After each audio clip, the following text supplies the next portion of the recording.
Working for the weekend. Working till I'm 95.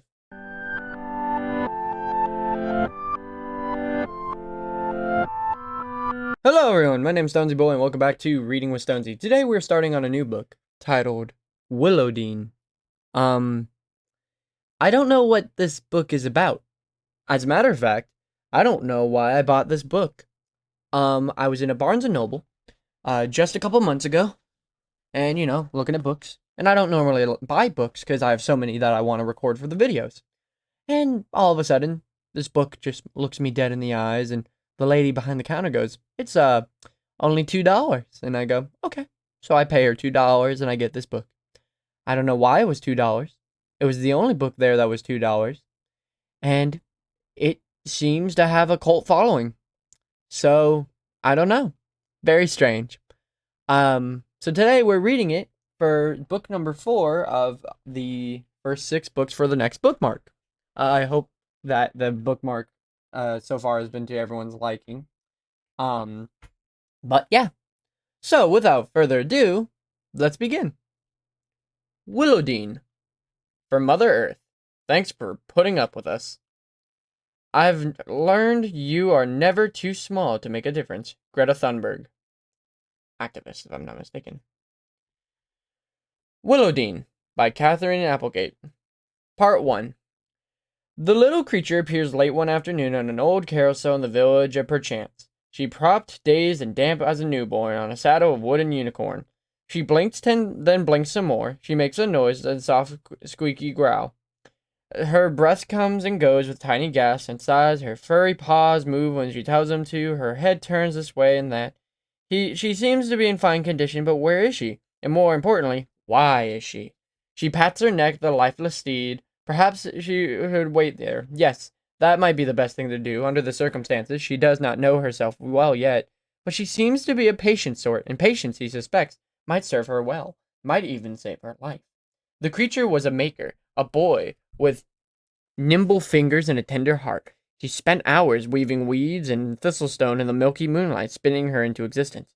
She has a friend as well, a girl with a sharp eyes and stubborn soul. And though the girl is young, she understands things that others do not.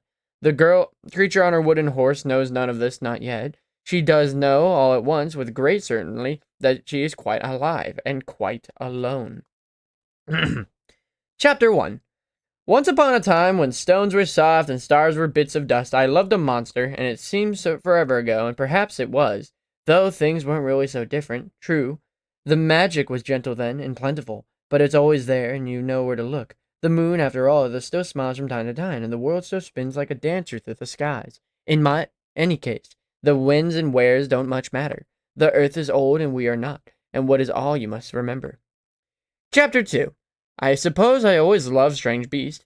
Even as a wee child, I had a drawn to them. The scarier, the smellier, the uglier, the better. Of course, it was kindly disposed towards all the earth's creatures, birds and bats, toads and clats, slimy and scaly, noble and humble.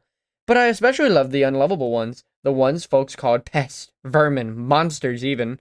My favorites were called screechers. They screamed in the night, they demented roosters for no reason anyone would ever make out. They were grumpy as a tired toddlers, they were sloppy and hungry hogs. And I guess there's no nice way to put it, they stank to high heaven. When one riled, and he'd slap a big tail and give off a stench as ferocious as an outhouse in August. And screechers were almost as always riled. That'll happen when people are constantly aiming arrows your way. Screechers had needle-sharp teeth and dreadful claws. They had wild green and yellow eyes, 2 critical tusks, and more drool than a dog at dinner. They weren't big, about the size of a baby bear, I'd guess you'd say. Their bristly fur was plum-colored, and their tails looked like their burnt flapjack covered in quills. I was the first to admit that screechers weren't exactly charming, but I had a soft spot in my heart for them nevertheless. I'm not sure why. Maybe I knew the thing or two about being unlovable myself. Maybe when the whole world was marching one way, some ornery part of me started shouting, "Go the other way, Willodeen! You've just got to root on the underdog, don't you?" And sure, it seems to me that screechers have always been the underdogs in nature's plan, although reading for cute puppies would have been a whole lot easier. Anyway, that's how it was.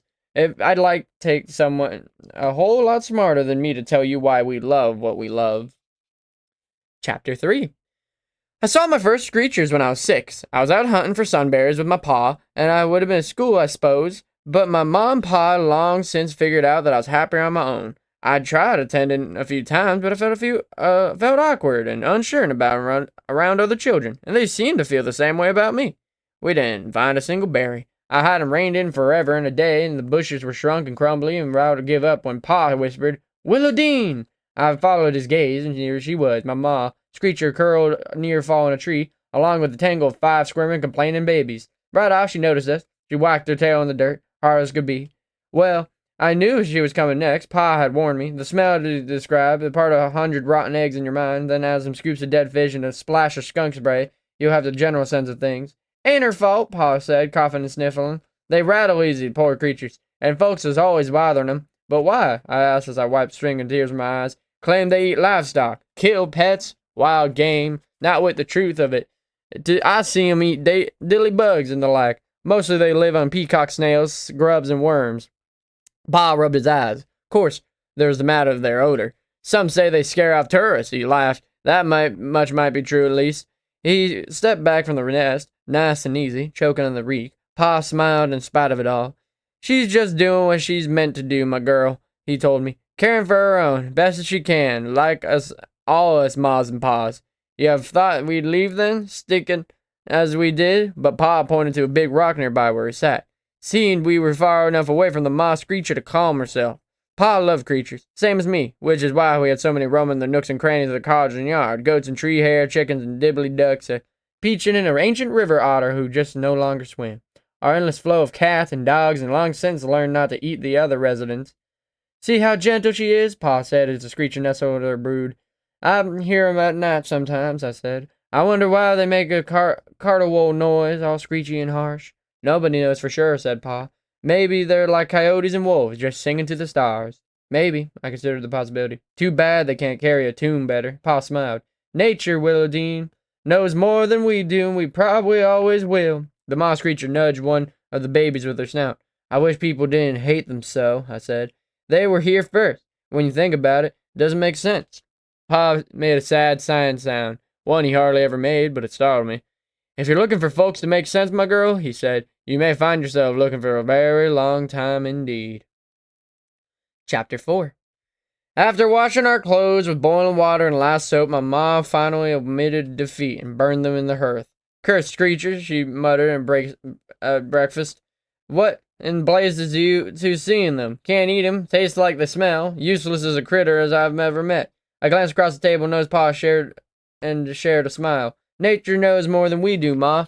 Pa winked, and she probably always will. My brother Toby, who was only 2.5, chose the moment to plop a bowl of porridge on his head. Hat, he announced. Ma gazed skyward and groaned. Give me strength. He said that a lot, and then she laughed, and she did that a lot too. She had a fine, wild laugh, my ma. I never went berry hunting with Pa again. Few weeks later, he was dead in the great September fire, along with my ma and little brother. Like so many others in the village, most of our animals died too. I survived, but just barely. And 2 neighbor women named Bertie and May took me in. By the time I was 10, a particular fire had forgotten by most, replaced by other dark days, mudslides, fevers, droughts, and more fires. It almost seemed the earth was mad at a lot of us. Nature knows more than we do, Pa had said, but some days that was just hard to believe. Chapter 5. I spent a long time in bed after the fire. I had some burns on my hands and the soles of my feet, but the real problem was the smoke that in my lungs. Taking deep breaths is hard to come by. While I recovered, May and Bertie gave me some reading lessons and a book about dragons. They learning came quick, and even my healing did not. We had a one-room school in the village, but it wasn't much to look at, and only a few children done it regularly. Most of us just worked if we were big enough or stayed out of the way if we're not. One day I was better, and May and Bertie pronounced me ready for wander-free. That was just what I did. Mostly I wanted to be alone, felt safe in the hills, messy and clumsy. My elbows could always find the most breakable thing in the room, but walking in the woods, my body relaxed and moved easily, like an animal that belonged here. I liked keeping to myself. For as long as I could remember, people had always confounded me. I'd given it careful thought and decided most folks had started sort of clock in their heads. It told them when the time to laugh a joke and step closer in the whispered confidence, when to start a conversation and when they say farewell. My head seemed to be missing that invisible clock, and I was always a bit late, or a bit early, never right on time. I was odd and wary, and That's just what the ways of things. Like my gray eyes and untamed hair, red and tangled as a wild rose vine. I wasn't entirely alone, though. I had Duzu, my head hummingbird. He survived the same fire I had, though his wings were singed and he would never fly properly again. May and Bertie had found Duzu in the charred remains of Blue Willow Tree. They brought him to the cottage and nursed him back to health, same as me. I think they figured he'd bring me out of comfort during those bleak, endless days of recovery. If you wanted to make an animal that's the opposite of a screecher, you might come close to a hummingbird. They're everything screechers are not. Duzu was small enough to fit in the pocket of my coat, with room to spare for a biscuit, what he would no doubt eat. His ears were round as coins, his fur reminded me of a dandelion fuzz, ready for wishing. A pair of shiny wings sprouted from his back, and he had big eyes, always full of questions. His black glossy tail turned on itself like a fiddlehead fern in the early spring, and his mouth, what seemed to be the rest of the permanent half-smile, hid a long, sticky tongue that slurped up insects in an eye blink. Mostly Duzu stayed in my pocket or perched on my shoulder. He could fly for a moment or two, but often he trailed behind me and sort of hop and run. At night, his delicate snores reminded me of a baby cricket, just learning to croon at the night. Duzu seemed content, although I worried about him being about the others for his own kind. One autumn, I even tried to introduce him to some other hummingbirds. I sent him down near a blue willow full of hummingbird nests and walked away, hard as it was to do. Sadly, they wanted no part of him. They could fly, he could not. And because hummingbirds migrate over long distances each year, Duzu could never join them. He was like me that way, different, solitary, forever changed by fire. In any case, he seemed to have settled on my company. I hope I was enough. Although we've only been reading for about 11 minutes and 54 seconds, we are done for the day. Very, very strange, very quick recording. Sorry, it's just very strange. I guess it's going to be a shorter book than I mentally realized, huh? Anyways, today we read pages 1 to 20, or, if you want to just be a weirdo and just say 1 to 20, I mean, you could do that too, I guess. You do what you want, I'm not stopping you, but, just my way is better, objectively. Jokes aside, next time we will be reading pages 21 to 45, which, normally would put a pit in my gut and be like, oh no, the next video is going to be a little bit more difficult to read. What am I going to do? But honestly, it won't be that bad. Chapter 6 to chapter 9. Oh yeah, and next time we'll also be reading chapter 6 to chapter 9. Oh gosh, it's been about 2 weeks since I think I've explained this before, but I have like these 2-week intervals between my reading videos. But yeah, so I'm back for the 2 weeks, and I'm gonna make, I think, this audiobook, and that's it. So it's not gonna be another 2 weeks till I record the next Willodeen, but I'm right now still in September, so September 29th, to be exact. So, I mean, heck, everyone around me doesn't even know about the cliffs yet. Very strange to know. But that's not what matters. What matters now is the end of the video, and because it's the end of the video, it's time for the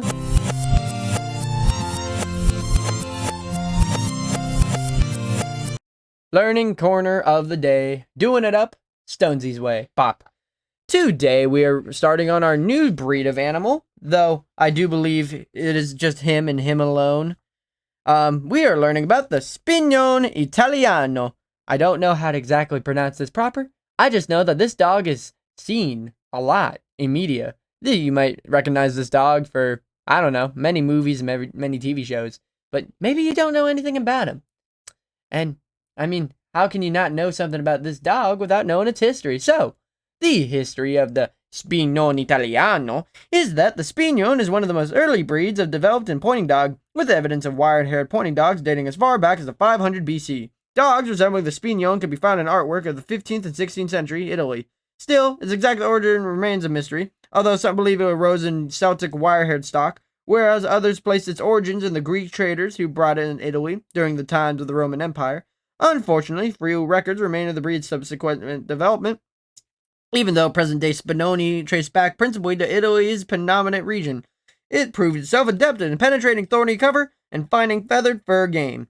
During World War II, the Spinone further distinguished itself in tracking German patrols, The end of the war found a breed in trouble, however, because its numbers had been decimated. Many of the remaining dogs crossed to other breeds. The Spinone was in danger of being lost. In the 1950s, breeders began a concerted effort to reconstruct the Spinone Italiano. Its hunting abilities are well worth the effort. It's a dog that can point, set, retrieve, aided by a good nose and good sense. It's noted for hunting as its fast trot and diagonal pattern that keeps it fairly close to a hunter and classified as a versatile hunting breed. It's now a popular dog in Italy and some other European countries, but has been slower to attract attention in America. The Spinone Italiano attained AKC, or the American Chemical Company's status, in 2000. The word Spinone is derived from Pino, an Italian thorn bush, though to be tough-skinned dogs that we hunt in search of small game, often hiding within the plural form of Spinoni, Spinoni. The singular is Spinone, Spinone. Huh. So this animal is actually pronounced the Spinone Italiano. How fun. But now you know about the dog's history and how it's really not in the Americas. So maybe my European viewers or, anyone else could recognize this dog. And it's kind of cool history on how it really doesn't have a history besides art. So you want to own it. But what about its temperament, Stonsey boy, you may ask? Well, the temperament of the Spinone Italiano is that this is a devoted and gentle dog, very willing to please. It's affectionate and gets along well with others and pets and children. It's almost always courageous. The Spinone is calmer and easygoing than the most pointing breeds. Very calm, very kind animal. Seems like it.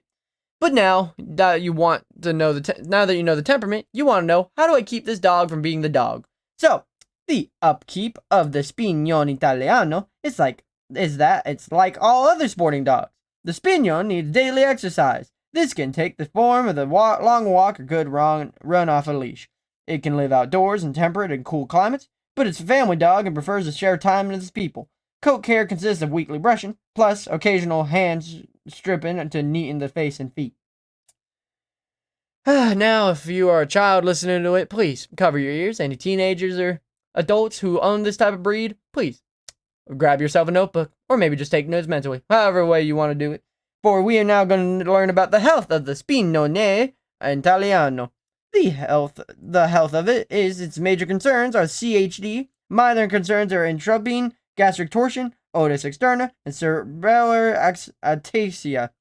So, chest, lower intestine, and upper intestine, if I'm not mistaken.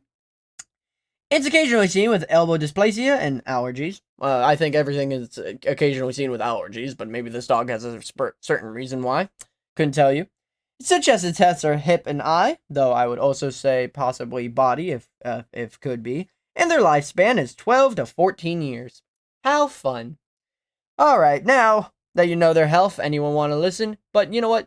Why did you say cover your ears, kids? I don't have kids. Stonsey, I don't have kids, so what is the form and function of this animal to a man who doesn't have kids? Well, the form and function of the Spinone Italiano is that the Spinone Italiano has a hound look about it, and has a fairly long head and muzzle, large drop ears, and somewhat ponderous lips. It's strong, muscular dog, able to trot fast-paced all day and retrieve over water and land. Its dense, weary coat allows it to hunt under any conditions. The coat is generally single, consisting of rough, dry, thick hair, about 1.5 to 2.5 inches in length.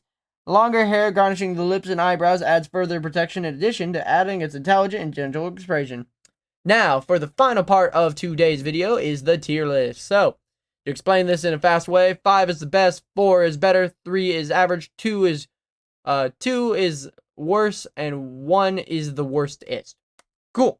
I kind of forgot the little jingle I made out of it. Sorry. So, the at a glance for this is that its energy level, exercise requirements, and playfulness are at a 3, so pretty average. Its affection level is at a 4, kinda loving. Its friendliness towards dogs is a 3, friendliness towards other pets and strangers is at a 4, could be bad, could be good. Ease of training is at a 3, watchdog ability is at a 4, protection ability is at a 1. Ugh. Grooming requirements is at a 2, so if you want that nice little counterbalance. And of course, never will change.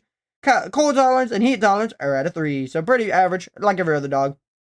The weight of a male Spinone Italiano is 31 to 82 pounds, and a female is 62 to 71 pounds. Quite a gap. The height of a male Spinone Italiano, I just like to say the name, honestly, is 23 to 27 inches, and a female is 22 to 25. So these are pretty tallish dogs, I guess. Like, not very tall, but, you know. Ooh, you want to talk about tall? Next type of dog breed that we're going to go on to is the one you're going to learn in the next episode. It's weird, because right now usually would be the start of the reading corner of the day, doing it up Stonesey's way bop. But for some reason, with this book, Willodeen, it's not. It's very strange. I'm very confused by it too. But yeah. Hope you guys have a super fantastic, wonderful day. If you like, be efficient, make sure to like, comment, and subscribe. I hope you guys take what we've learned today to heart. I don't know how to feel about Willodeen. And yeah, see you guys next time.